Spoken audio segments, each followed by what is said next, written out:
ऐसी मखमली आवाज जिनके करोड़ों दीवाने थे।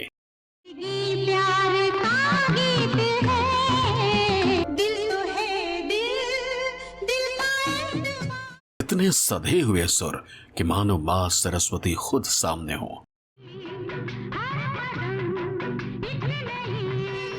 शिवम सुंदरम, रे मिथिलाया फूल फूल को ले गया राज। जिन्होंने अपनी जिंदगी में इतनी शोहरत पाई जितनी आज तक किसी गायिका या गायक को हासिल नहीं हुई।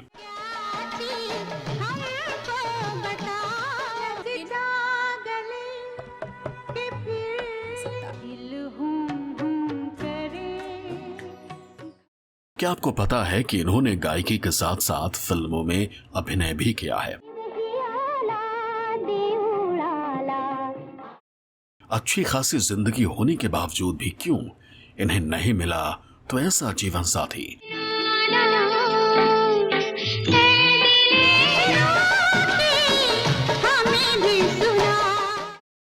जिसके साथ वो अपने आगे की जिंदगी का गुजर बसर कर पाए।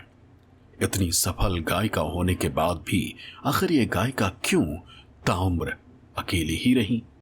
तीन मशहूर लोगों के साथ उनका नाम तो सामने आया, लेकिन किसी के भी साथ उनका रिश्ता आगे नहीं बढ़ा। हमें मालूम है कि आप भी जानना चाहेंगे कि आखिर कौन थी वो 3 शख्सियत जिनके साथ जुड़ा इनका नाम। बताएंगे आपको हमारे इस खास वीडियो में। तो चलिए शुरू करते हैं सुर सामग्री लता जी के फिल्मी किस्से मेरे यानी आदेश सिंह राठौर के साथ। महान गायिका लता मंगेशकर का जन्म 28 सितंबर 1929 को मध्य प्रदेश के इंदौर शहर में हुआ था। लता मंगेशकर के पिता Dinanath Mangeshkar Marathi theatre actor, musician और वोकलिस्ट थे। इनके पिता रंगमंच के कलाकार और गायक भी थे, इसलिए संगीत इन्हें विरासत में मिली। लता मंगेशकर का पहला नाम हेमा था, मगर जन्म के 5 साल बाद माता पिता ने इनका नाम लता रख दिया था। लता मंगेशकर के भाई हृदयनाथ मंगेशकर म्यूजिक डायरेक्टर थे। लता मंगेशकर की बहन का नाम उषा मंगेशकर, आशा भोसले और मीना खादिकर तीनों ही प्लेबैक सिंगर हैं। लता मंगेशकर ने शादी नहीं की, लेकिन उनका नाम भूपेन हजारिका के साथ कई बार जोड़ा गया।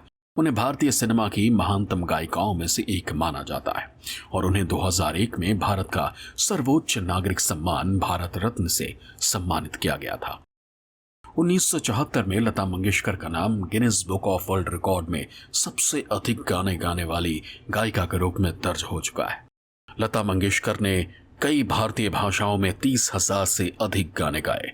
वो भारत ही नहीं, विश्व की सबसे प्रसिद्ध और सबसे सम्मानित पार्श्व गायकों में शामिल रही। संगीत की पहली शिक्षा उन्हें अपने पिता से मिली। जब वो 5 साल की थीं, तब लता ने अपने पिता के नाटकों में एक अभिनेत्री के रूप में काम करना शुरू कर दिया था। 13 साल की उम्र में लता मंगेशकर ने 1942 में अपना करियर शुरू किया। उन्होंने वसंत जोगलेकर की मराठी फिल्म किटी हसाल के लिए अपना पहला गाना रिकॉर्ड किया। लता जी ने 2 आंखें 12 हाथ, 2 बीघा जमीन, मदर इंडिया, मुगले आजम जैसी फिल्मों में गाने गाए। महल, बरसात, एक थी लड़की, बड़ी बहन जैसे फिल्मों में अपनी आवाज के जादू से इन फिल्मों को लोकप्रिय बनाया। लता जी के कुछ प्रसिद्ध गीत की अगर बात करें तो सजना बरखा बहार आई, आजा रे परदेसी, इतना न मुझसे तू प्यार बढ़ा, अल्लाह तेरो नाम, एहसान तेरा होगा मुझ पर, ये समा जैसे। अब लता जी की वो कहानी जिसके लिए आप ये वीडियो देख रहे हैं। सुरीली आवाज की मलिका लता मंगेशकर ने जिस बात को कई सालों से अपने दिल की गहराइयों में दफन कर रखा था, उसके खुलासे से सब दंग है। स्वर्गीय गायक भूपेन हजारिका की पत्नी प्रेमवदा पटेल ने यह खुलासा किया है कि लता मंगेशकर का असम के मशहूर गायक भूपेन हजारिका से अफेयर था। प्रेमवदा इन दिनों कनाडा के ओटावा में रहती हैं। वो भूपेन हजारिका की पहली बरसी पर जब असम आई हुई थी, तब प्रेमवदा ने एक असमी टीवी चैनल से इंटरव्यू में लता मंगेशकर के भूपेन से संबंध होने का दावा किया था। यहां तक कि प्रेमवदा ने हजारिका के साथ अपने रिश्तों के अलगाव की वजह भी लता को ही बताया, जिससे वो शादी के 13 साल बाद ही अलग हो गई थी। इस खुलासे के बाद मंगेशकर परिवार भी वदा से नाराज है। साथ ही भूपेन के साथ 40 साल तक उनकी साथी के रूप में रही फिल्मकार कल्पना लाजमी भी गुस्से में थी। 1950 में लता जी ने स्वर्गीय भूपेन हजारिका के लिए असमिया भाषा में एक गाना भी गाया था। यही नहीं, भूपेन हजारिका जी ने जब दुनिया को अलविदा कहा था तो लता जी ने शोक जताते हुए कहा था कि उनके जैसा इस दुनिया में कोई हो नहीं सकता। मुझे उनकी गायकी से प्यार है और उनके साथ रहना भी पसंद है, क्योंकि वो एक जिंदा दिल इंसान है। लता जी के दुनिया भर में करोड़ों की तादाद में मौजूद फैंस के मन में एक सवाल जरूर आता है कि आखिर लता जी ने शादी क्यों नहीं की। अब आपको बताते हैं वो दूसरा नाम जिनके साथ लता जी का नाम जोड़ा गया।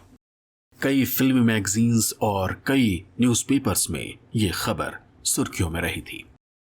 जानकारी के मुताबिक लता मंगेशकर को डूंगरपुर राजघराने के महाराजा राज सिंह से प्यार हुआ था। एक खबर के मुताबिक कहा जाता है कि राज सिंह ने अपने माता पिता से वादा किया था कि वो किसी भी आम घराने की लड़की से शादी नहीं करेंगे, और इसी वजह से महाराजा राज सिंह आखिरी समय तक अपने माता पिता से किए वादे को निभाते रहे। बताया जाता है कि महाराजा राज सिंह लता मंगेशकर के भाई हृदयनाथ मंगेशकर के दोस्त भी थे। लता मंगेशकर जिससे प्यार करती थी, उन्हें क्रिकेट का भी बहुत शौक था। उन्होंने करीब 16 साल तक फर्स्ट क्लास क्रिकेट भी खेला। इसके बाद राज सिंह 20 साल तक भारतीय क्रिकेट बोर्ड BCCI से भी जुड़े रहे। वो 2 कार्यकाल तक नेशनल टीम के सिलेक्टर भी रह चुके थे और 4 बार भारतीय टीम के विदेशी दौरे के प्रबंधक भी रहे। विकिपीडिया के मुताबिक वो भारतीय जनता पार्टी के सदस्य भी रहे हैं। इसके अलावा एक बात यह भी कही जाती है कि लता मंगेशकर का कहना है कि उन्होंने घर की जिम्मेदारियों के चलते शादी नहीं की। उनके ऊपर बहुत कम उम्र में ही घर की बड़ी बड़ी जिम्मेदारियां आ गई थी, इसलिए उन्होंने कभी शादी के बारे में नहीं सोचा। कई मीडिया रिपोर्ट्स में जो खबरें छपी हैं उसके मुताबिक सुरकोकिला लता मंगेशकर की आवाज की दीवानी कई पीढ़ियां रही, लेकिन जो तीसरा नाम है वो आपको चौंका सकता है। लता जी के प्रेम के किस्से सरहद पार भी रहे हैं। कई मीडिया रिपोर्ट्स की बात करें और कई पुराने फनकार की बात करें तो लता जी का नाम पाकिस्तान के गायक उस्ताद सलामत अली से भी जोड़ा गया। वो उस्ताद सलामत जिन्हें अपने दौर का तानसेन माना गया। ये इश्क की वो अजीम दास्तां है जिसमें सुरों की देवी ने ताल के देवता से इश्क किया था। लता मंगेशकर ने उस्ताद सलामत अली खान से टूटकर मोहब्बत की और उन्हें शादी की पेशकश भी की, लेकिन हर अमर प्रेम कहानी की तरह इसका अंजाम भी नाकामी ही ठहरा था। कई मीडिया रिपोर्ट्स की माने तो इस मोहब्बत का आगाज पिछली सदी के 5वें दशक में हुआ। दोनों ही संगीत की दुनिया में महान फनकारों में से एक मान लिए गए थे। लता पार्श्व गायिका थी और उस्ताद सलामत ख्याल और ठुमरी गायक थे। कमाल की ये दोनों ही फनकार अपने अपनी कला में शिखर पर थे। लता मंगेशकर और उस्ताद सलामत एक दूसरे से मोहब्बत करने लगे थे और शादी करने का फैसला भी कर चुके थे, लेकिन ऐसा हो न सका। ये उन दिनों की बात है जब उस्ताद सलामत अली खान और उस्ताद नज़ाकत अली खान की जोड़ी लाहौर से कलकत्ता और फिर बॉम्बे पहुंची थी और पूरे भारत में उनके यादगार कॉन्सर्ट्स हो रहे थे। लता और उस्ताद सलामत इन 2 अजीम फनकारों की मोहब्बत 50 के दशक में परवान चढ़ी जब बम्बई फिल्म इंडस्ट्री बॉलीवुड नहीं बनी थी। इसलिए इसके संगीत के क्षेत्र में शास्त्रीय संगीत के माहिर फनकारों का राज था। इस क्लासिक मोहब्बत को भारत और पाकिस्तान के बनते बिगड़ते रिश्तों की भेंट चढ़ाया गया। इस मोहब्बत को दोनों देशों के बीच खड़ी नफरत की दीवार में चुनवा दिया गया।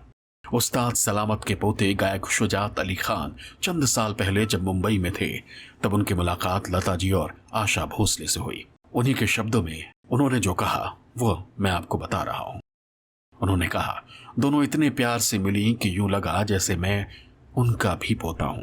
1998 में तत्कालीन पाकिस्तानी PM नवाज शरीफ ने कहा था कि उनकी ख्वाहिश है लता मंगेशकर लाहौर में कॉन्सर्ट करें और लाहौर के संगीत प्रेमी उनकी सुरीली आवाज का लुत्फ उठाएं। इसके जवाब में लता मंगेशकर ने पाकिस्तानी मीडिया से कहा था कि उनका जी करता है कि वो उड़कर लाहौर चली आए।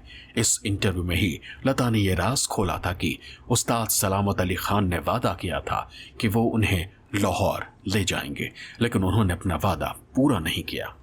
दोस्तों, आपको हमारा यह वीडियो कैसा लगा हमें कमेंट करके जरूर बताइए और आप किन के बारे में और जानना चाहते हैं वो भी हमें ज़रूर बताएं। चैनल पर नए आए हैं तो हमारे चैनल को सब्सक्राइब ज़रूर करें और साथ ही साथ और लोगों से ये वीडियो भी शेयर करें। शुक्रिया।